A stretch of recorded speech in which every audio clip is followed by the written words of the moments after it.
اهلا بيكم. الديرما رولر حاجه بقت فيري بوبيلر، دكاتره بتستخدمها، الناس بتستخدمها، بس ايه الصح؟ ده اللي عايزين نتكلم عليه النهارده. الديرما رولر بدايتها كانت دخول فكره الكولاجين اندكشن ثيرابي، يعني العلاج لتحفيز الكولاجين.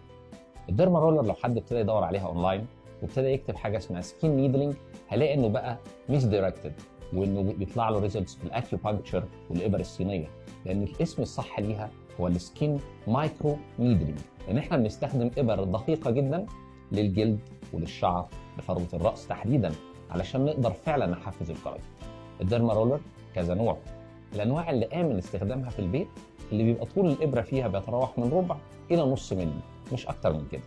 الابر اللي طولها ملي او اكتر من ملي اب تو 3 ملي دي لاستخدام الاطباء في العيادات فقط. طب احنا ممكن نشتريها؟ افيلبل في حتت كتير، موجوده اونلاين وبتتباع، بس لازم اعرف ازاي استخدمها صح، ازاي استخدمها بالشكل الامثل، واستخدمها عشان ايه، والافضل ان هو يبقى بنصيحه الطبيب.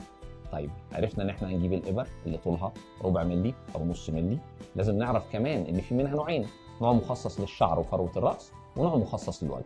النوع المخصص للشعر وفروه الراس بيبقى عاده فيه صفين او 3 بس من الابر، انما بالنسبه للمخصص للوجه بيبقى فيه 6 أو 7 صفوف. الاستخدام بالنسبه للربع او النص ملي يستخدم مرتين ل3 مرات في الاسبوع. لازم قبليها نطهر البشره وننظفها كويس جدا، طبعا بشره الوجه او فروه الراس.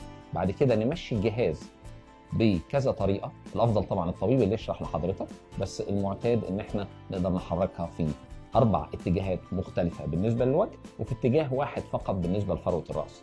ما ننساش ان احنا نفرق الشعر كويس قبل ما نستخدمها على فروه الراس. ولو في كريم مخصص للاستخدام بعد الديرما رولر او سيرم لتغذيه الشعر، ممكن ان احنا نستخدمه ونعيد الاستخدام في الوقت المحدد المره القادمه.